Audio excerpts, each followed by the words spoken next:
and welcome to Autism in Conversation with Auticon, a new podcast from Auticon, a global IT consultancy whose consultants are all autistic. This brand new series is designed to help raise awareness of what it means to be autistic through fascinating conversations. Hosted by me, Carrie Grant, each episode will feature interviews with leading voices on autism, including figures from the business world, autistic social media influencers, and autism academics alike. We'll be talking about the many benefits of hiring neurodiverse talent, through to some of the more common challenges faced by autistic adults navigating the workplace. All my 4 children are neurodivergent, so this is a subject very close to my heart. I'm really looking forward to facilitating some great conversations about autism and hopefully learning some new things along the way. I hope you enjoy. Hello and welcome to the latest episode of Autism in Conversation with Auticon. Now, the new year often sparks a new period of job searching, but many of the traditional recruitment processes are often not fit for purpose when it comes to engaging neurodivergent talent. So in this episode, we'll be looking at where some of the more common problems lie and what can be done to improve matters. We'll also be hearing from some of our guests about their own experience of neurodiversity in the workplace. So that should be a lot to talk about. So joining me today are Clementina Galli-Zugaro, who is a job coach at Auticon, and Robert Hardman, who is Chief Technology Officer at KidsLoop. Welcome, everybody. So I've just said there about traditional recruitment process. That's kind of the way that recruitment is done traditionally. So what do we mean? What does that involve, Clementina? So I guess when we talk about recruitment process, it actually spans from the job description, so actually identifying what kind of job and role you need, describing that, advertising that in the right places, and then receiving applications for that job description. And then all the kind of assessment process, which can include interviews and assessment centres and tests and so forth. And then the selection process, which culminates in the hiring decision. So that is the recruitment process in a nutshell. So it kind of involves a lot of things. And what are for someone with a diagnosis of autism, what challenges are there when people are using that traditional format for doing things?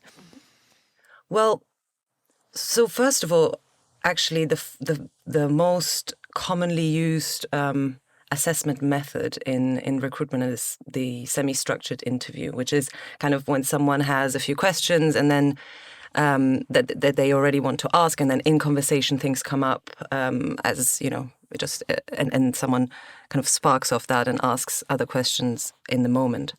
And that is actually shown to be the worst predictor of job performance in general. So that's even taking away the autistic side. And for some reason, HR practices just haven't caught up with research on that. So we still use these methods that aren't actually...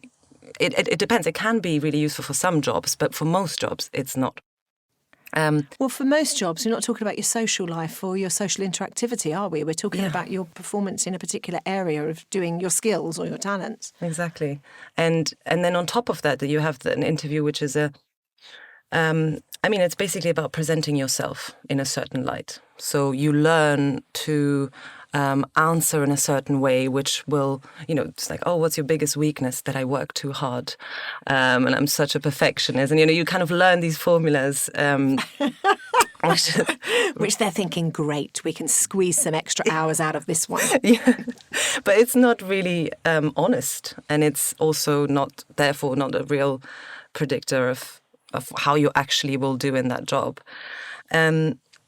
So you asked earlier how the traditional kind of recruitment process is challenging for autistic talent. So there's so many ways in which it doesn't account for the potential challenges of someone autistic. So it can start from the job description itself, where often you have quite vague and ambiguous wording. You have a lot of corporate jargon, things that are thrown in. They're like skills desired skills that are thrown in there, which might not be relevant for the job, but they're always there. They're default, like being a good team player.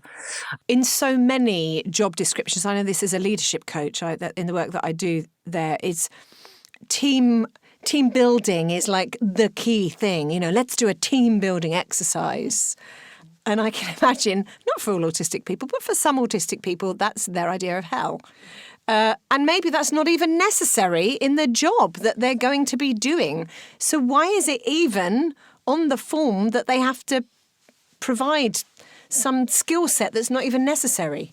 Yeah, absolutely. It, as you say, it's for the company to actually look hard at what is actually needed for that job.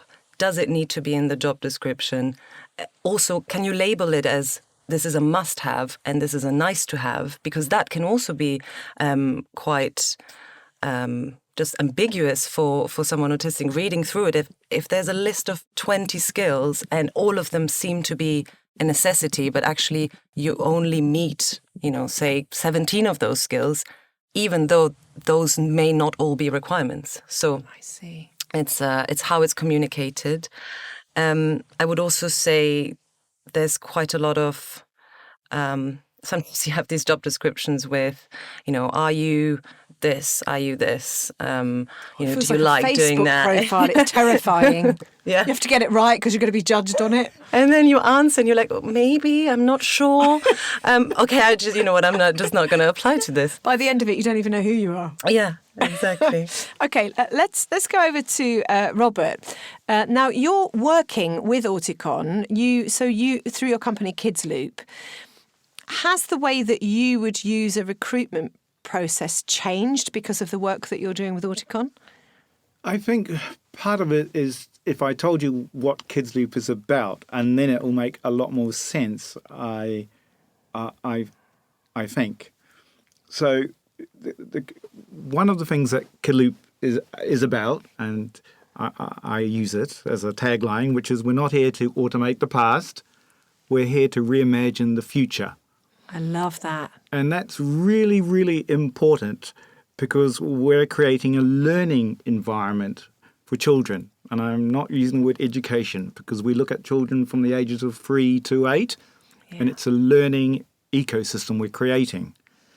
And what we aim to do is eventually, and it's a long project, but the concept as such is that at a given instant that we can look at a child and see their need, see their emotional state, see their capability, and deliver a piece of learning that suits that moment in time for those three things. Yeah. Because at each moment, their emotional state, their need, and their capability changes. So it's not, Absolutely. It's not that every child is an individual, but at every moment they're different. And to leverage technology so that we can adjust the learning experience to fit that, which is quite revolutionary and quite different to the cookie-cutter approach that I bear witness to. So the fact that we understand everyone is an individual, and that individual is made up of those emotional states, they have physical needs. I use a term called psi-tech, the Greek letter psi, and I add an E to it, which means we want to look at the physical, the social, the intellectual, and the emotional state.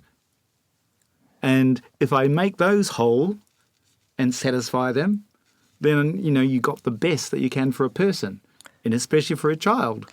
Do you know what I want to pick up on there that you said, Robert, that is so interesting, is you talked about capability, need and emotional state, but you also said, and something like they're ever-changing, they might move, they shift. Absolutely. And I think that one of the things that we do with giving people jobs is we go, this is, okay, well, you've ticked my box for capability, you've ticked my box, I understand you might have, a little bit of need going on there. Oh, an emotional state, you seem quite stable. Okay, that's you. And I mean, I have to turn straight back to Clementina because, as a psychologist, this is totally ridiculous because none of us remain the same constantly, do we? No, absolutely. There are some things which do remain not the same, but they kind of are more, in the long term, they remain similar. There are some things that are, Sure. Part of our personality and part of who we are. And then there's a lot more which is it changes from day to day, from moment to moment, from environment to environment. So it's reductionary, really, to look at it that way. There's a fluidity. I know with my children, certainly I've got 4 children with different needs and different amazing attributes and differences. But some days they can do things that really seem like quite simple tasks, or they can't do those simple tasks. And on other days, they seem to just knock it out the park. And I think, how are you managing to do that? Because yesterday, that even the smallest thing wasn't possible. So, when it comes to recruitment, that's, in a way, it is a challenge for the employer as well. How do you make good choices, Robert? Well, I suppose I've had the luxury, because we've grown from a company of 1 in the UK, me, and we're, which was last October, so just over a year, and we're now about 110. Wow. And I interviewed about, the first 60 people. And so rather than following a process, I was looking for talent and people, and I have a conversational style. I don't follow any of those rules, and I've built the most amazing team because all I do is sit and have a conversation, and it can range from here and there, but you get a good feeling instantly for the person. I don't do any of the prescriptive stuff or any of that. I know it's a luxury, and big organizations can't do that, but I can take the time to see how the people respond to me, and I respond to them. And we just have a random, rambling sort of conversation. It might range from Greek tragedy through to someone's PhD thesis in neutrinos. Yeah. And, and from that, I seem to have been able to pick the most marvellous people. Can I ask you then, would you say that you, in the job application process, are you using gut instinct? To a great extent, I think, yes. When I have to come down to it, it's based on the experience, but also to give, because I've been in the other side of the thing, to give the person the space to shine for me, because I want the people to shine, and everyone is different. So some people this and some people that, but what a waste if I didn't give them that space and that time. And it pays off because we're a very successful company and we've grown that far in such a short time. So nothing speaks better than success. So not pigeonholing the people, is a hard word to say, but giving them that space. Yeah, you're absolutely right. Clementina, you're a job coach. Or do you want to say something first? Yes, I would love add to that. Add away. Because actually, as a job coach, a lot of consultants I talk to, we discuss this idea of small talk, which obviously is, especially in a British cultural environment, is a massive thing. And we're all kind of just a bit slave to it. Like we have to just all go along with it, talk about the weather and the traffic and stuff. And actually many consultants say it's not really about talking, it's not that I don't like to talk. It's about that I like to talk about something that either I'm really passionate about or that you're really passionate about, because then we actually have meat to this conversation and it's not something airy, formulaic, without really any meaning to it. So actually, I think that, as you say, that creates a space, talking about someone's passion, and it opens up a whole world where someone says, actually, someone is interested in me, I can talk about what I'm passionate about. And that is the kind of thing you should do in an interview process as well. It shouldn't be, tell me what you've studied about my company and about me. Yeah. Tell me who you are, and actually then I can start to get to know you, and you can also get to know us in that way as well. It just opens up a... Yeah, I feel in a way what we're talking about here, though, is very blue sky thinking, isn't it? We're saying, wouldn't it be great to have a really meaningful interview? But obviously, the person that's going in as the interviewee doesn't have the agency to control that environment, and perhaps that's a long way off. I hope it's not. And, it's great meeting you, Robert, because we need to multiply you straight away. Clementina, for you, you're coaching people who, even though you know how they will best shine, they've still got to meet people that aren't you. They've got to go and meet people that aren't Robert. They've got to go and meet people who are only going to work within that structure. So are you able to work at both ends? Or is it just like, is it teaching autistic people, you know what, you've got to play the game, make small talk, look up your weather app before you go in, learn about the traffic and you'll be absolutely fine? Or can you actually put something into that interview process that is more meaningful? Do you have that sway? Well, actually, firstly, unfortunately, it's not even for me to teach autistic people about looking at the weather app because they would have probably spent most of their lives having to do that, to fit in. So probably very used to that kind of like, yes, I know what's coming and I'm dreading it, but here we go again. But well, it's different at Auticon because, of course, you inherently, just by coming to work for us, you're disclosing your autism, and therefore also to the clients you work with. So there is a barrier which is already down, and there's a filter that that's left already. So the client knows that they're dealing with someone autistic. The consultant knows that they don't have to. The disclosure is already there. Yeah. But we also, we do coach clients as well on basically good practice, something like maybe tell if the consultant in advance what you're going to ask them so they can prepare, and which often, if you put someone on the spot, I mean, some people are really good at responding to something on the spot, but some people do need a bit of time to prepare, and really you're putting someone at a disadvantage by just springing up a question on them which they weren't expecting, and then measuring their ability in answering that question really quickly. I so agree with you. I love the fact that Robert just mentioned earlier about and creating space. Space, slowing down the conversation. Does it matter if someone takes 30 seconds to answer? Doesn't matter, does it? Can we not all endure 30 seconds while you have a think? Why do we have these parameters that we have to work in where I finish my question, you have to answer straight away? We don't allow that space for someone to go, hang on, especially if we're talking about big stuff like career choices, what you want to disclose in your interview. There can be some very big questions in those interviews, and people need that time and space. Mm-hmm. And ideally, even before. So really good practice would be, send question in advance, or, Sarah, who will be appearing actually on the podcast, she was telling me about another recruitment experience she's had where she had to do a task, and they told her in advance that she would have to do this task and that it would last about 30 minutes, I think. But she wasn't given any information about what the task entailed or anything like that. So then she got the task, and it was a spreadsheet that she had to kind of make sense of. And then the task question was, to work on this spreadsheet.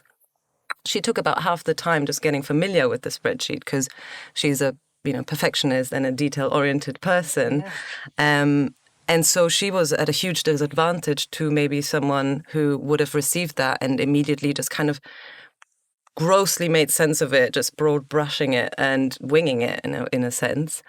So she was saying by sending this spreadsheet in advance without a task, but just to familiarize yourself with what you're working with, she would have actually been on the same playing field as her competitor candidate. You are talking about making the interview recruitment process easier, more spacious, in more depth in some ways.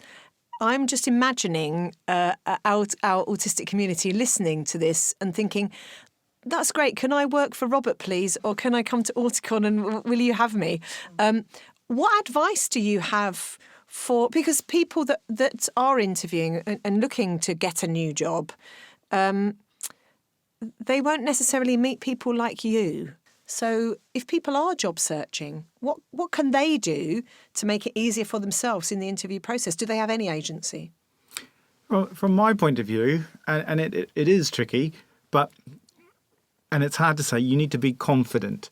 But you don't have to be confident in the things that are on the job description. There is something in you that you're confident at. And most people, if they're good at their interviewing and what they're looking for, it's that sense of confidence. If it's So about, true. I can make a cup of tea confidently, whatever, get the conversation, move to that. But it's being able to show that passion and the confidence in something. If you can get that out there and just realize you're an individual. You're unique. I love this. I'm thinking somewhere between the education system and the adult world, there's this massive disconnect, isn't there, where schools so often, for our children who are autistic, their school experience is so traumatising that by the time they're entering into the workplace, to ask them to be confident is a little bit off. For some people, is a little bit off the radar. So you have to look into yourself because, like I said, you're unique. And I mean that because I'm a numbers person, and you just think of the statistical chance of you individually existing. Yeah. To me, because I see numbers in my head. And it's like, it's one with many, many zeros after it that you exist. And that's amazing. I love your celebration of the individual. I love that. So how do we go against the sort of sausage factory industry that we have out there? Well, for me at Kids Do, one of the jobs of Kids Do is to recreate education away from the sausage factory, start at that level, so I wish I could jump in and say, the other thing, nothing works better than success. And when they see Kids Do succeeding, they want to know our secret. It is because we look and give space to the people that have made us, but overall it is to revolutionise and take that education system and turn it on its head so that the individual shines and then the value in that individual will be seen. That's not going to happen overnight, but that's very much what we're aiming to do. For the individual who is going into a job interview and, sometimes you are just facing people with limited imagination and learning. And if you face that, walk away with your head up high, realising that wasn't for me. Take it as a plus, not the disappointment saying, that was close. I nearly got stuck in that role. Could have been stuck there. Seriously, have that confidence in yourself.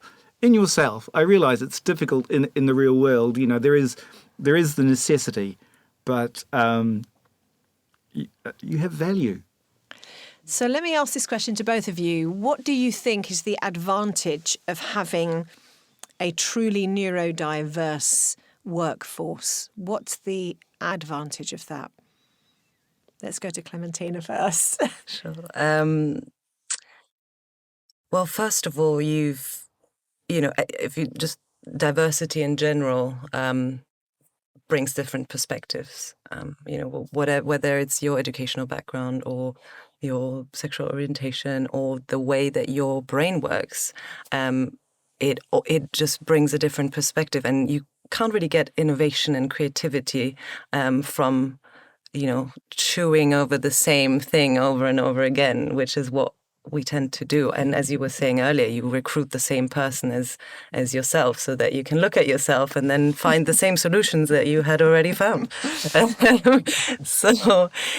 then specifically for neurodiversity, it's absolutely amazing the variety of cognitive capabilities and just different wirings of the brain and different ways of looking at problems that you can find within the neurodivergent community, even within, obviously not one autistic person will have the same as another. And for one of the examples is, kind of bottom up processing. Again, this doesn't apply to everybody, but many autistic people, they tend to really see the details, to see the trees for the wood, the other way around. Yeah. Which adds a huge, it just adds a lot of depth to a lot of the work. It's a different perspective, isn't it? Yeah. So we're broadening it out all the time by the more diverse. This is just my opinion, but the more diverse, and like you say, in every way, in neurodiversity, obviously, and this is specifically about autistic people, but many of those autistic people have lots of other intersections going on, and all of those different intersections bring some magic there's something in all of those things which, if you then create a workforce, which is kind of what I'm sensing you've done there, Robert, that is purely selfish, but yes.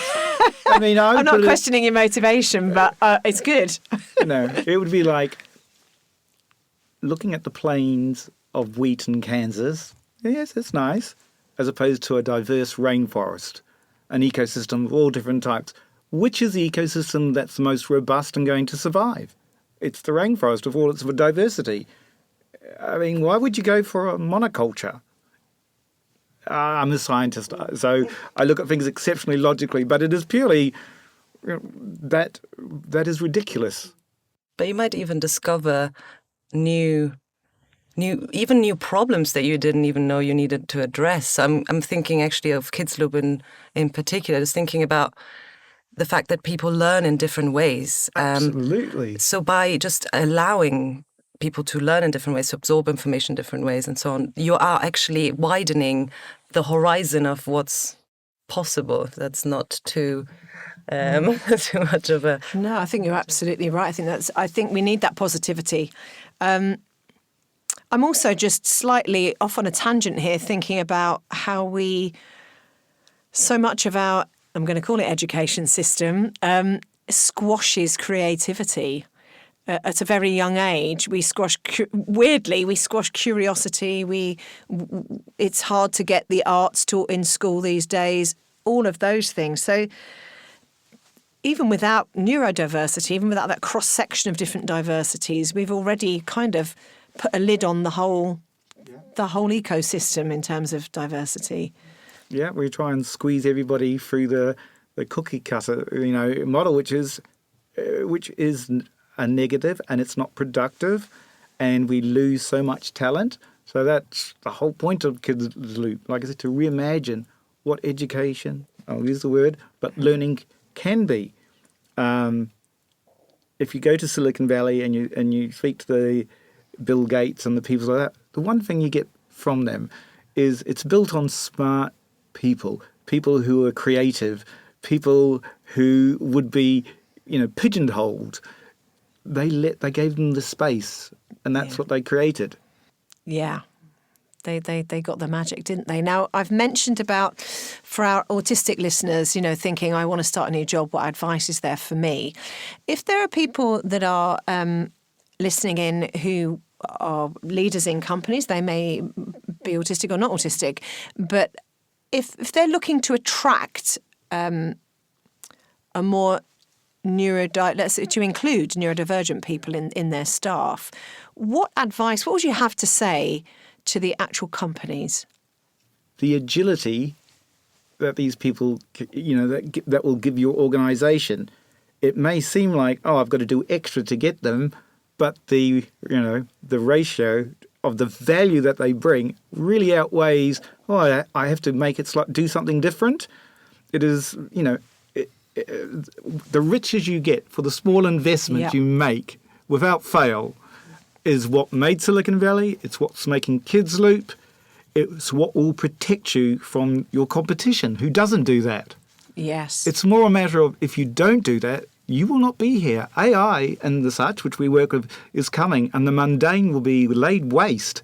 And it will be only those companies that have taken advantage of this ecosystem of people that are going to make the next grade. I so want what you're saying there to be true. I really do. And I believe it is. And I hope for that. That is my greatest hope. Clementina. Yes. I would also say, if you don't know where to start, first of all, completely agree. And it's, that is the spirit. But then if you are thinking, what do I do practically? Where do I start? How do I attract neurodivergent people? And are my processes in place? And is it really difficult? And so on. First of all, there's a ton of great resources out there. There's a lot of training that you can do and that you can give your employees as well, just to be aware, to understand what even neurodivergence means, what various conditions mean. And then also what it entails in the workplace and what things you can do to just create a more inclusive environment. So such as, sensory deprivation rooms that people can work in and not be distracted by people walking past and talking loudly around them, and so on. And then I would also say, if you know someone in your life, and you probably do, who is neurodivergent in any way, ask them what they would like to see in a company, in a workplace, in a recruitment process. What would help them? What would make them want to apply to you rather than to someone else? And just to also go back to the perspective of the applicant, of the neurodivergent applicant, who maybe feels not always in a position to be able to choose, the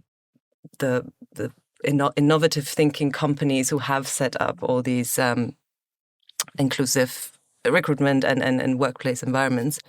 What I would say to an applicant who's neurodivergent and trying to find a job, if you have some decision power, of course, look into what the company is doing for inclusivity. Yeah, inclusivity, yes. And also, if you're not successful, ask for feedback, because it's a company should provide it to you in the first place, but often they don't. And ask for it in a really, honest way. Could I just please know, because I'd like to work on whatever it is that I haven't met.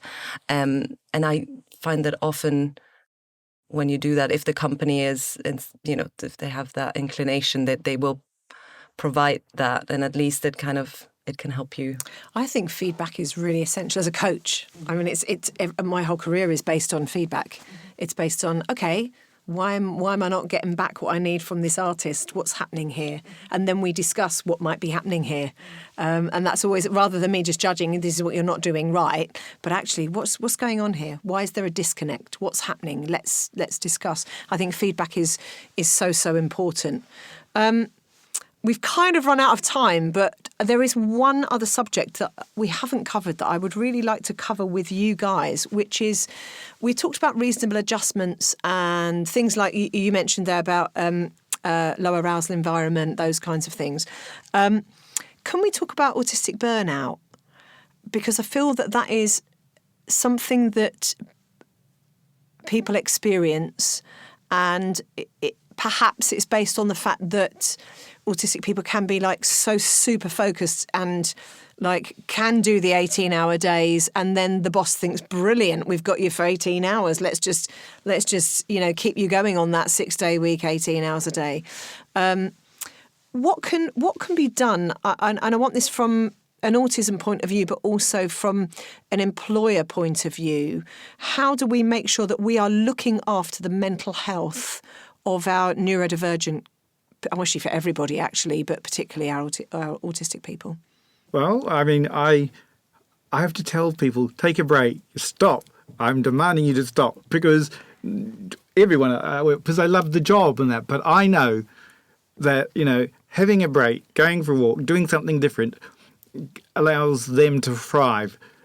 So you do have to continuously watch, because people, they love their job so much, they get so intense on it, and they will do that. And the tipping point can suddenly happen, yes, can't it? You can be like, yeah, I'm so into this. Whoop, well, there I've fallen off the edge. So it is just a matter of being aware and, watching. At my job, and I think I mentioned it, most people think I'm just a mad gardener. I go around and water the plants, and they don't know who I am. I mean that. I love that. It's, and they get, just walk into the room and water plants. Because I get to see and feel the people, and then I can see when someone isn't. And, I like to be a quiet person anyway, but half the people probably didn't know who I was, the CTO, for 2-3 months. They just thought I was the mad person who would come in and water the plants once a day. I feel like you work off a whole different operating system, and I love it. Absolutely. Whatever system that is, I'd like some of that, please. Yeah. But it really, because you keep an eye on them, because they love what they do, and they'll just keep going it. And you have, I've made it compulsory that they have to come down and go out to team lunches. No work. Come on, I know they work enough. I don't need to be on their back about work. It's more about, I've got to manage so that you have some time and have some fun. I like that you're noticing. Noticing is so important. Clementina, from your point of view. Yeah, as you were saying, also for many of the autistic people that I work with, their job is also their passion and their interest. So where their workday ends, is kind of blurred with what do I do in their spare time, which means that in some cases, as you say, someone might not be looking out from a screen, because in our case, obviously, it's IT and coding, and it can go into video games and other things for hours. And on top of that, you've also got the fact that for some autistic people, their bodily kind of systems are not telling them go and eat, go and sleep. So it's almost like Interception. You have to almost put alarms on. And I sometimes do as a coach. We help, we set up alarms every 2 hours, and it's kind of a rule. Then you have to do a 15-minute break, and you just have to build it into a routine of the day that you kind of make sure that you take that time. But in some cases, I'm also thinking, if this person would rather be engaged in this topic than going on a walk, and it just feels like it doesn't feel like the right time to take away focus, then maybe that is what you should be doing, as long as you're avoiding the burnout and you are keeping an eye, or your employer. Yeah. Thank you so much to Clementina Galli-Zugaro, to Robert Hardman. I think the thing I'm going to take away from this is that from an employer point of view, it's a small cost in order to get greater value. I love that. I'm taking that back with me. Thank you so much, guys. You're welcome. Thank you. Thank you so much for listening. We really hope you enjoyed this episode of Autism in Conversation with Auticon. Just to mention, in terms of a community preference language, all episodes in this series were recorded in November 2021. We did our recording and production at the Strathmore Studios in Clerkenwell, London. It was engineered and edited by Billy Godfrey. Music was by the Lethargies. If you'd like to know more about the next show, or would like further information about how Auticon can help, please visit www.auticon.co.uk. That's all from us this time. Bye for now.